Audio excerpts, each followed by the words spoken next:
Hey friends, welcome to the Publish, Promote, Profit podcast. I'm Rob Kosberg, and every week I show you how to use a best-selling book to grow your income and your impact. And if you're interested in having your own best-selling book, I recorded a short video explaining our trademarked process at beginmybook.com. All right, hey, welcome everybody. Rob Kosberg here. I have another great guest for our Publish, Promote, Profit podcast. Yemi Penn is the author of Did You Get the Memo? Because I effing didn't.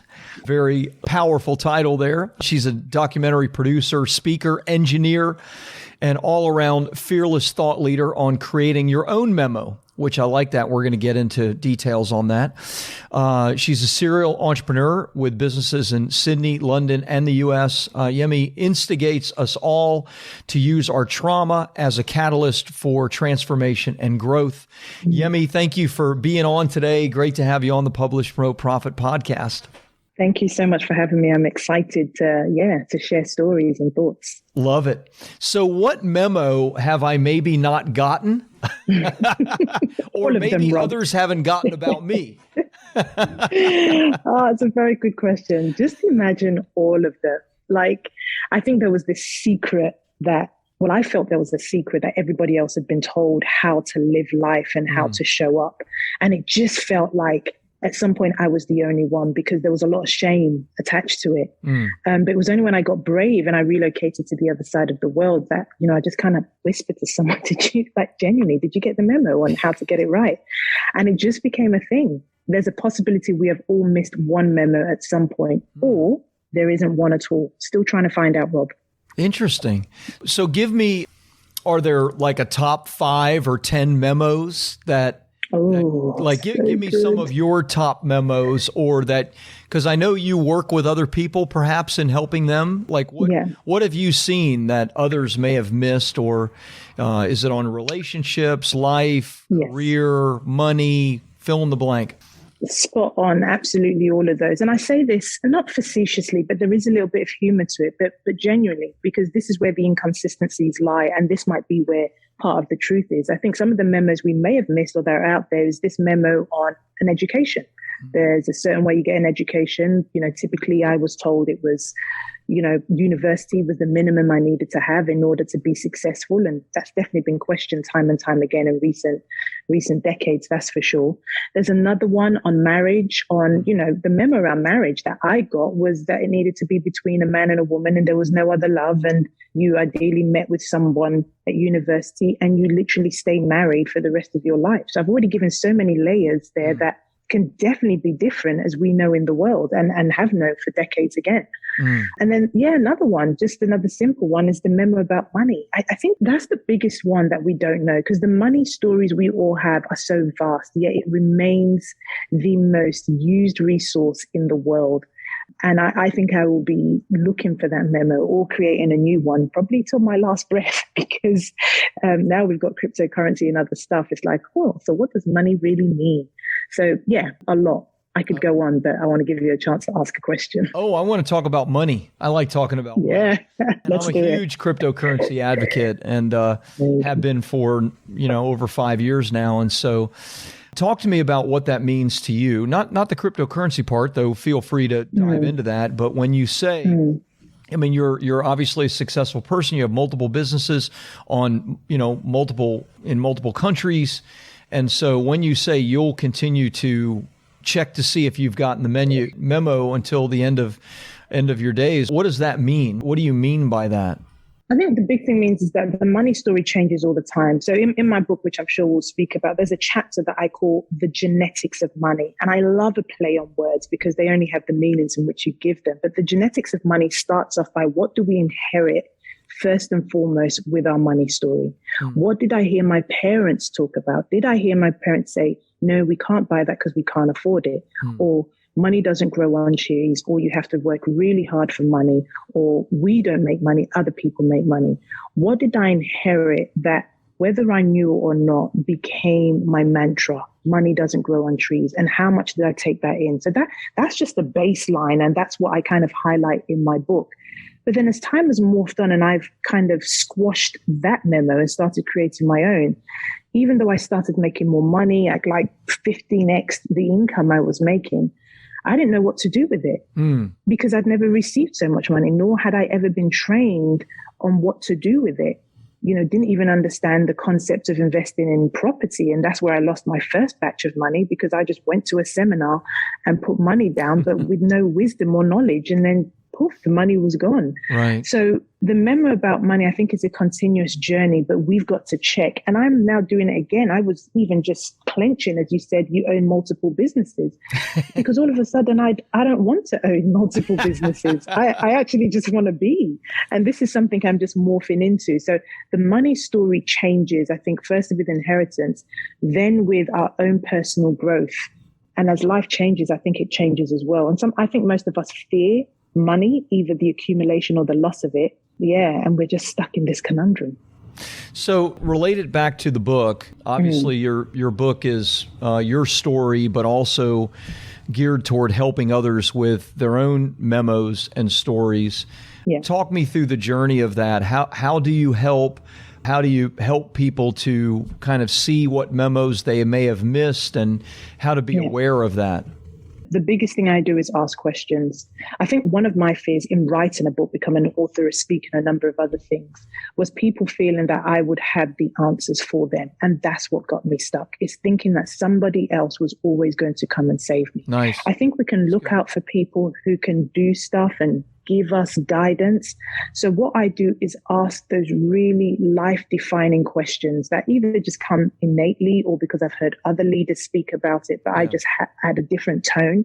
Yeah. Because when they think about it, not only are they empowered, they usually come with the answer to the problem that they have.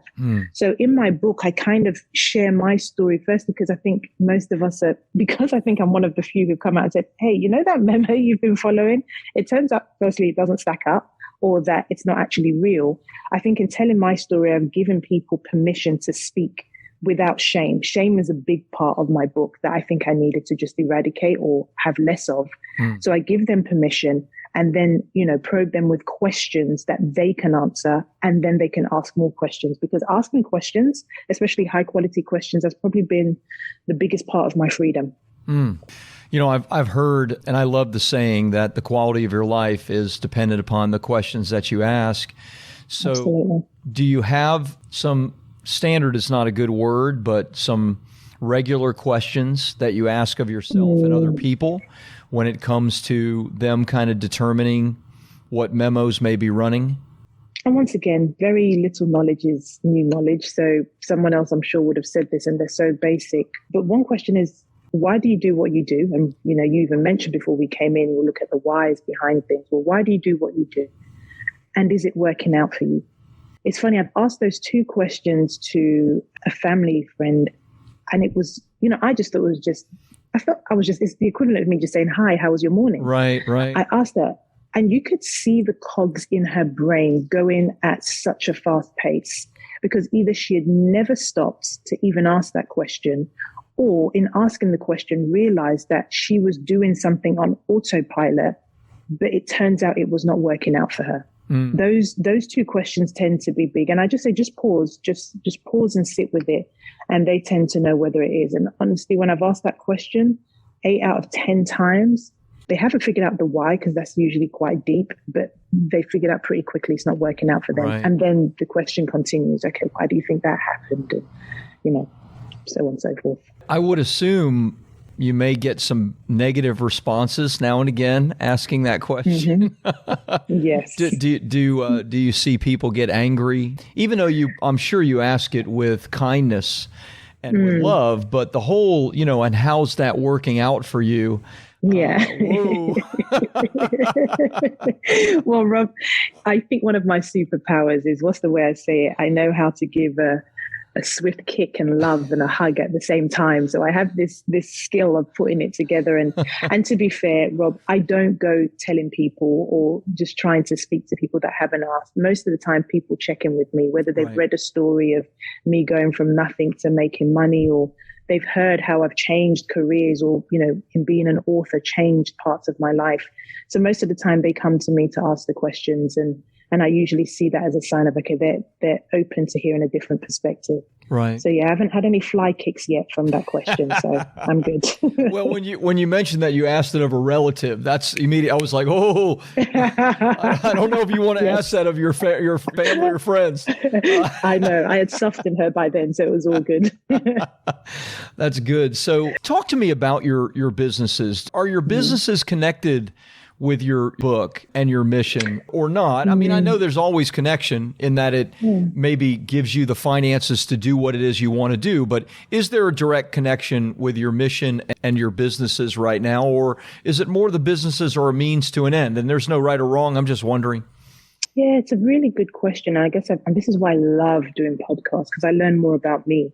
There is definitely a connection to every single one of my businesses. I decided to write the book after I'd opened my second business, which was a gym in London, because I felt like it just needed to be documented what had brought me up to this point. And then the book became the catalyst for what I'm calling my mission, which is around the transmuting pain to power and looking at our trauma. So it's definitely been connected. The original reason for writing a book was I had this fear. I still do, not as much, that I might leave this earth before my time and never get to tell my kids my version of the story from my side. And I just needed to document it in a way that could potentially be in the ethers for, whatever eternity is. Yeah. So that probably is the nucleus of why I wrote the book. But absolutely, now it's attached to every single venture I've either opened and closed. Yeah. I love that. I feel, obviously I'm in the book business, so what am I going to say? But I feel like it's a shame that there's so much wisdom that's not passed on from one generation to the next because people never document it. They never write it down. Yeah. And I mean, I have a number of my ancestors that I would have just loved to get a few pages even of just what they went through. And, coming, my family came from Russia, at the turn of the 19th century, late 1800s. They were persecuted in Russia and left and came through New York. And I want to know. Give me a page, one page of what that was like, 2 pages of what that was like. I got nothing. And, I haven't had to do anything that dramatic, but whatever there was that was dramatic, I try to document those things in the same way that, I love what you said. I'm glad you documented that for your kids and for whoever would read it, not the least of which will help people. But, I think ancestors that you don't even know will one day get a hold of it and go, wow, how cool. Yes. Wish I could have known her. Yes. Yeah. Oh my gosh.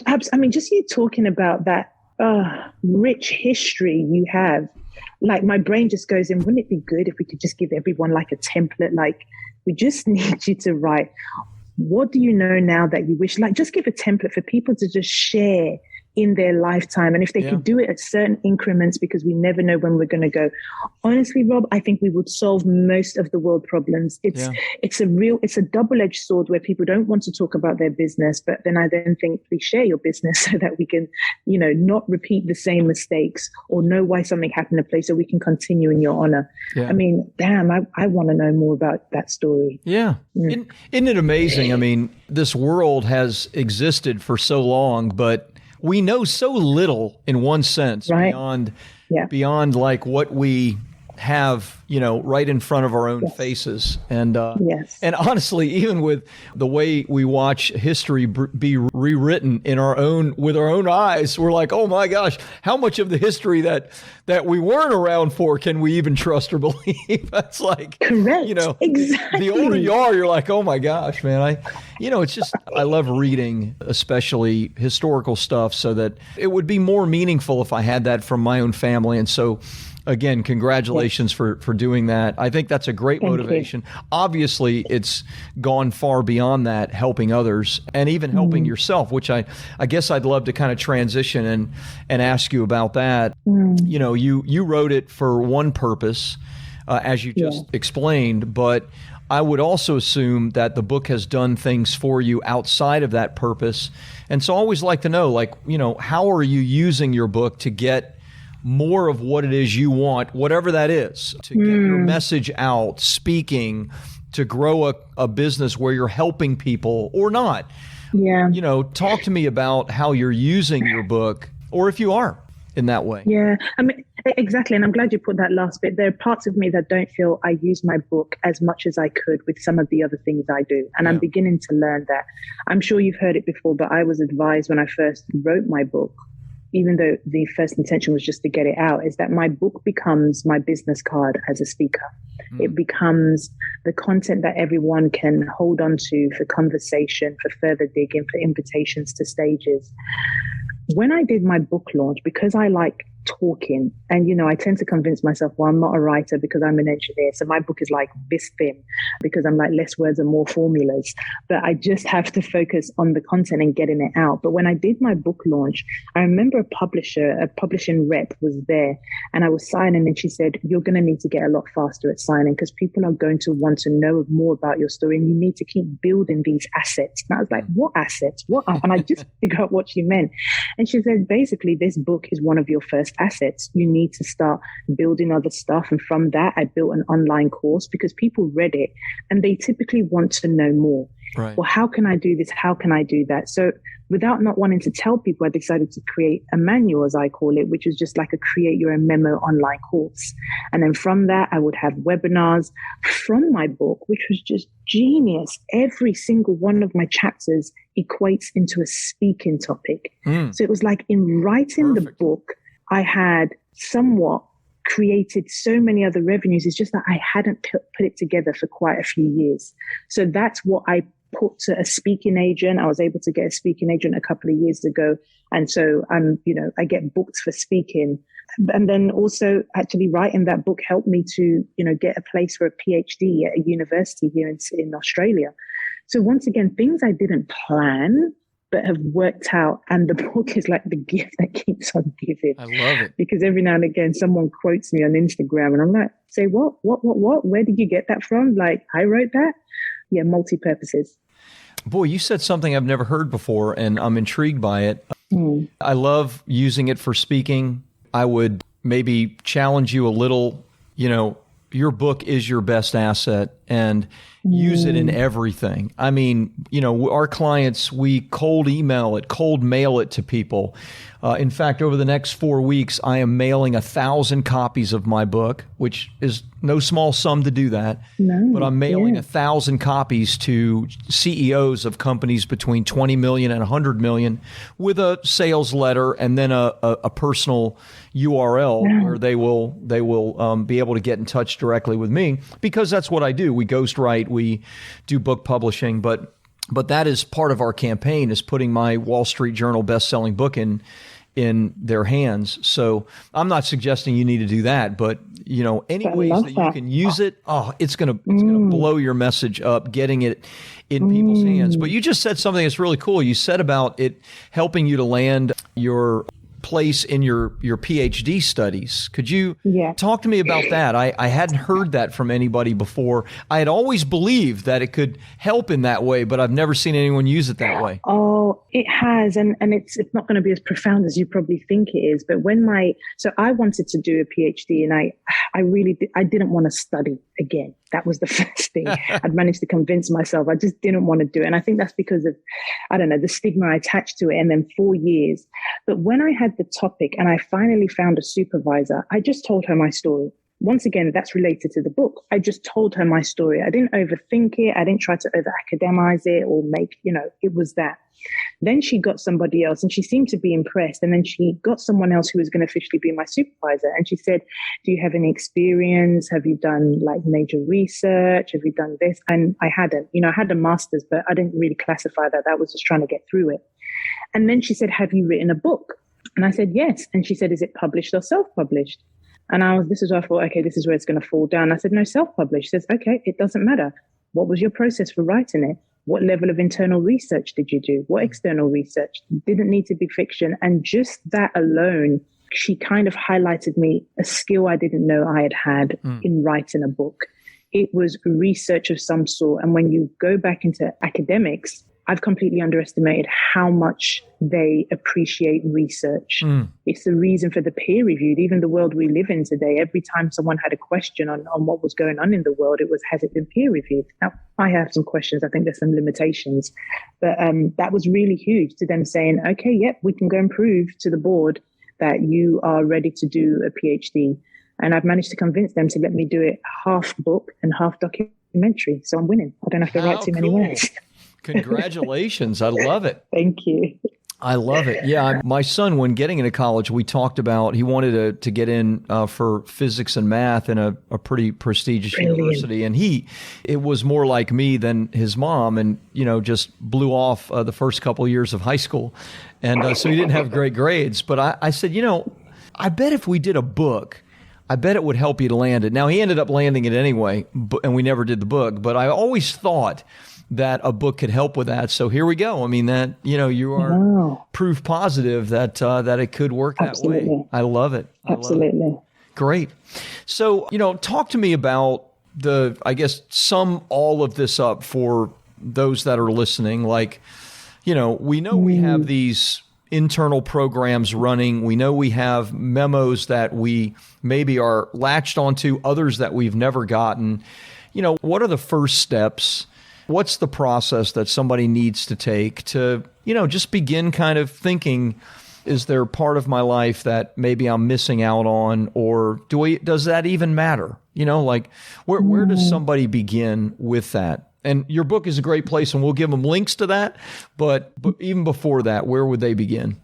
When I get asked questions, I tend to get what I get downloads, and I quickly try to sift it while the person comes towards the end of the question.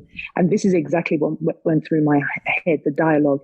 The first thing was feelings. How do they feel? And then the other part of my head said, no one wants to talk about feelings, Yemi. And then something said, no, we really need to talk about feelings, because that's what's going to evoke people asking themselves those high quality questions and taking action. So, and you might need to guide me because my brain went all over the place. How do they feel about their life? How they feel about their relationships? How they feel about their job? Like if there's a lack of satisfaction, then something is wrong. Absolutely. And some people don't want to just do that general stuff. And if that's the case and you don't want to ask those questions, just notice how you're feeling, full stop. If you wake up one day, you're feeling sad, frustrated, just sit with the feeling, sit with the discomfort, get comfortable with being uncomfortable and figure out what it is. Like, if you don't want to go through every single dial of life, no problem. Just focus on your feeling and it will lead you. Sunday, kind of like 7 p.m., I start to feel churns in my stomach because Monday's coming. But I remember only feeling that when I was working in the typical 9 to 5. I don't work in that field anymore. So I'm thinking, what is the issue? Right. And the issue is that the weekend of true freedom is about to leave me. So I think I still have to go change how I show up in the week because I have this really awful pit in my stomach. And that's what I say. Just follow the feeling and it will take you to what probably needs to change. That's good. Good stuff. I love it. That's a great way to end. Where are some links where people can get your book, learn more about you, connect with you, perhaps for speaking or something like that? Absolutely. So all my stuff is on my website, which is yemipenn.com, last name Penn. My most true self, like where I kind of just spurt what I'm feeling, is also on Instagram, which is yemi.penn. So that's where you will find the realist Yemi with the jokes and the thought-provoking stuff as well. Love it. Yemi, thank you. Thanks for sharing today. Thanks for giving your best stuff. I enjoyed it. Thanks for opening my eyes to using a book to get your PhD placement. So I love it. I love to hear something Wonderful. new. So thank you. Thanks for being with us today. Hey, thanks for listening in on the Publish, Promote, Profit podcast. If you enjoyed it, please take a minute and like and subscribe to the podcast because every week I bring you either great guests or great teaching to help you to grow your income and your impact with a best-selling book. And if you're interested in having your own best-selling book, check out my short video which explains our trademark process at beginmybook.com.